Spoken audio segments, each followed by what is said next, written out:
take a quarter and you're gonna balance it on the edge of a bill.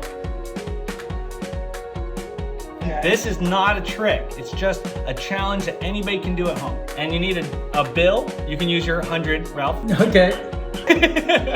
And Billy, you can use the dollar that you have. I got it, thanks. So if you fold it like this, all right, Right. and you put the coin on the corner of it like this, even if the center of mass is not on that side of the bill or this side of the bill, if it's on this side, the coin's gonna tip this way as it balances out.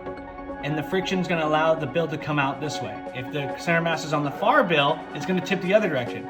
And slowly pull apart, and you'll realize, especially if you hold from the bottom, it gives a little more give in the paper. You can actually get it to balance on its edge, straight out, no trick. Go ahead and pull it, and don't drag it across the table. If you can, slightly lift it off the table as you're doing it. As you pull it tighter and tighter, Ralph's I about see. to get it. Oh, I see. Yeah. I think Ralph's got it now. I Ralph, nailed you can actually lift it up. I'm off the ground. Yeah, and throw the kick. Throw the kick. Wait, look at this. Wait, I'm very proud of myself. Billy, Ralph's got it. I got it too. It's off the ground. That's all done by finding its own center of mass as you pull those apart uniformly.